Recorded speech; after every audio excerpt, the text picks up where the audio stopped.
Today we're talking French onion dip. We're not talking ages here, but remember when you were a kid how good it tasted? You knew what was in it. Now pick up a container, MSG, this, that. It's not worth it. My wife is real sensitive to that stuff and the chemicals. So when you want to get back to what you remember, you have to make your own. And this is the way to go about it. What we have here is a half of a finely diced medium onion, 3 tablespoons of butter. We have a brick of room temperature cream cheese, has to be room temperature. Some Lee & Perrins Worcestershire sauce, 24 ounces container of sour cream, and our spices: white pepper, pink salt, parsley, chives, and onion powder. We're gonna slowly caramelize these on low heat. This is the longest part of the process.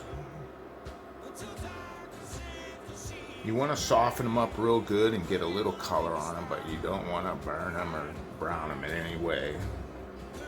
So it might take you a little bit, but you'll see what you get when they get nice and soft and sweet.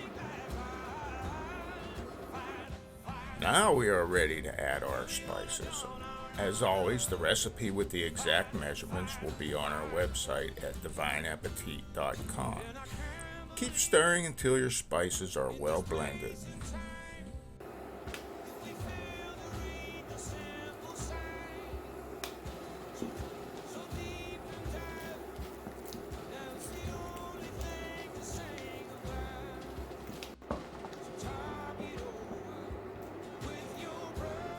Now we're going to put some of the W sauce in here.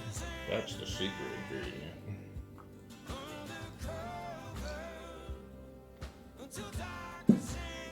We're going to let these cool down, and then we're going to mix them into there.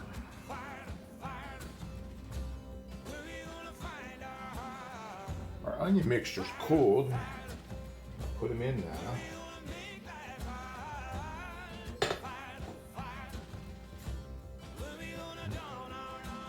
Whisk your dip together until smooth. Put it in the refrigerator for about 3 hours to let the flavors mingle. Okay, this chilled down for about 3 hours and we're ready to have some. It helps incorporate the flavors better if you're making it for a party or something. You could do it a day ahead. Let it sit in the fridge overnight and it'll be just so rich and flavorful. Well, let's dig in. This is not something we eat all the time, but at least we know what's in it. Amen. Yeah, this stuff will take you back to when chip dip was good. Like I said, we don't eat it all the time, but when you gotta have it. You gotta have it.